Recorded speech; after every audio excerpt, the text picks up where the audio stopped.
ಕರಾವಳಿ ಜಿಲ್ಲೆಗಳಲ್ಲಿ ಸುರಿಯುತ್ತಿರುವ ಮಳೆ ಇನ್ನೂ 4 ದಿನಗಳ ಕಾಲ ಮುಂದುವರಿಯಲಿದೆ. ಕರ್ನಾಟಕ ಕರಾವಳಿ ಮಲೆನಾಡು ಜಿಲ್ಲೆಗಳಲ್ಲಿ ಧಾರಾಕಾರ ಮಳೆ ಸುರಿಯಲಿದೆ ಎಂದು ಭಾರತೀಯ ಹವಾಮಾನ ಇಲಾಖೆ ಮುನ್ಸೂಚನೆಯನ್ನು ನೀಡಿದೆ.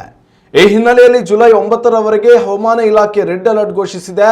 ಕರ್ನಾಟಕ ಕರಾವಳಿ ಜಿಲ್ಲೆಗಳಾದ ಉಡುಪಿ, ದಕ್ಷಿಣ ಕನ್ನಡ ಹಾಗೂ ಉತ್ತರ ಕನ್ನಡ ಜಿಲ್ಲೆಗಳಲ್ಲಿ ಅತಿ ಹೆಚ್ಚು ಮಳೆಯಾಗುವ ಸಾಧ್ಯತೆ ಇದೆ. ಕರಾವಳಿ ಮಾತ್ರವಲ್ಲದೆ ಚಿಕ್ಕಮಗಳೂರು, ಹಾಸನ, ಕೊಡಗು, ಶಿವಮೊಗ್ಗ ಸೇರಿದಂತೆ ಮಲೆನಾಡಿನ ಭಾಗದ ಜಿಲ್ಲೆಗಳಲ್ಲಿಯೂ ಧಾರಾಕಾರ ಮಳೆ ಸುರಿಯಲಿದ್ದು ಯೆಲ್ಲೋ ಅಲರ್ಟ್ ಘೋಷಿಸಿದೆ. ಕರಾವಳಿ ಜಿಲ್ಲೆಗಳಲ್ಲಿ ಮಳೆಯ ಜೊತೆಗೆ ಗಂಟೆಗೆ 30ರಿಂದ 40 ಕಿಲೋಮೀಟರ್ ವೇಗದಲ್ಲಿ ಗಾಳಿ ಬೀಸುವ ಸಾಧ್ಯತೆ ಇದ್ದು ಸಮುದ್ರ ತೀರದಲ್ಲಿ ವಾಸಿಸುವ ಜನರು ಎಚ್ಚರಿಕೆ ವಹಿಸಬೇಕು. ಅಲ್ಲದೆ ಮೀನುಗಾರರು ಯಾವುದೇ ಕಾರಣಕ್ಕೂ ನದಿಗಳಿಗೆ ಇಳಿಯದಂತೆ ಎಚ್ಚರಿಕೆಯನ್ನು ನೀಡಲಾಗಿದೆ. ಇನ್ನು ಬೀದರ್, ಗದಗ, ಹಾವೇರಿ, ಬಾಗಲಕೋಟೆ, ರಾಯಚೂರು, ಕೊಪ್ಪಳ, ಕಲಬುರಗಿ, ವಿಜಯಪುರ, ಚಿಕ್ಕಬಳ್ಳಾಪುರ, ದಾವಣಗೆರೆ, ಚಿತ್ರದುರ್ಗ, ಮಂಡ್ಯ, ಮೈಸೂರು, ಕೋಲಾರ, ತುಮಕೂರು ಜಿಲ್ಲೆಗಳಲ್ಲಿ ಸಾಧಾರಣ ಮಳೆಯಾಗಲಿದೆ.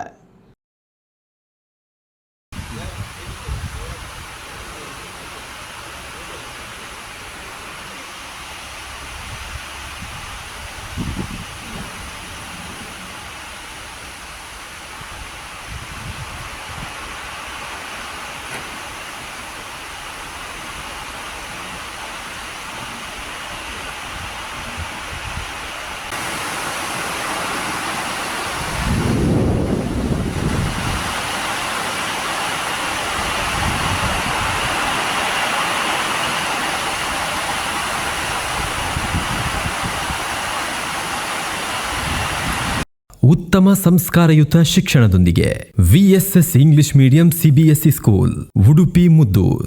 ನರ್ಸರಿಯಿಂದ 10ನೇ ತರಗತಿವರೆಗೆ ಶಿಕ್ಷಣದ ಜೊತೆಗೆ 5ರಿಂದ 10ನೇ ತರಗತಿವರೆಗಿನ ವಿದ್ಯಾರ್ಥಿನಿಯರಿಗೆ ಉತ್ತಮ ಹಾಸ್ಟೆಲ್ ಸೌಲಭ್ಯವೂ ಇದೆ. ನಿಮ್ಮ ಮಕ್ಕಳ ಪ್ರವೇಶಾತಿಗಾಗಿ ಈ ಸಂಖ್ಯೆಗೆ ಕರೆ ಮಾಡಿ.